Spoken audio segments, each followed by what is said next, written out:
আসসালামু আলাইকুম। সবাই জানেন গতকাল রাতে এই অর্থনৈতিক শুমারি ২০২৪ এর প্রশ্নপত্র পূরণের আগে যে টাইমটা ছিল ১৫ মিনিট সেটা চেঞ্জ করা হয়েছে। এখন নতুন করে টাইম দিছে ১০ মিনিট। ১০ মিনিট আগে কেউ আ সার্ভারে প্রেরণ করতে পারবে না। অতএব আলহামদুলিল্লাহ যে আমাদেরকে একটু টাইম কমিয়ে দিয়েছে। কিন্তু দেখেন এইটা এটা আমি ১০ মিনিটে কমপ্লিট করছি। মানে এটা শুধু দেখানোর জন্য দিচ্ছি। এগিয়ে যান। দেখেন আমার এখানে ১১ মিনিট ১১ সেকেন্ড দেখাচ্ছে। তারপরেও আ রেড কালার চলে আসছে। আমি এখন দেখি সার্ভার পাঠাতে পারি কিনা।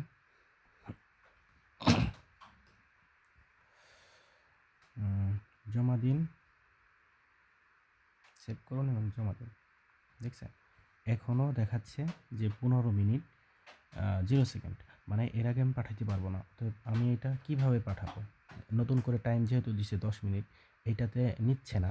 অতএব আমি কিভাবে পাঠাইতে পারি সেটা হচ্ছে সংশোধন করণে সেভ করণে মানে সেভ করে রাখলাম। এরপরে ড্যাশবোর্ডে ফিরে যাব, প্রোফাইলে যাব, প্রোফাইল রিফ্রেশ করব। প্রোফাইল রিফ্রেশটা এতটাই গুরুত্বপূর্ণ যে আপনি প্রোফাইল যদি রেগুলার রিফ্রেশ না করেন তাহলে দেখাবে সার্ভারে আপনার ডাটা দেখাবে যে আপনি এখনও কিছু করেন নাই। মানে সার্ভারে আপনার ডাটা যাইতে একটু সমস্যা হবে, মানে যাবে না এরকমও হয়ে যায়। অতএব আপনি একটু রেগুলার প্রোফাইল রিফ্রেশ করবেন।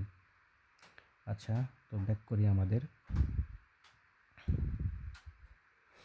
ড্যাশবোর্ডে ব্যাক করলাম এবং আমরা মাত্র একটা সংরক্ষণ করছি। সম্পূর্ণ সংগৃহীত যেটা, তবে এটা আমরা আবার পাঠাবো। দেখি এবার যায় কিনা। জমা দিন। দেখেন এটা চলে গেছে।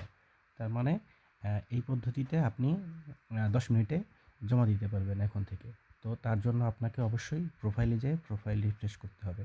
আর প্রোফাইলের রিফ্রেশের ব্যাপারটা বোঝালাম অনেক, এটা অনেক ইম্পর্টেন্স। ধন্যবাদ।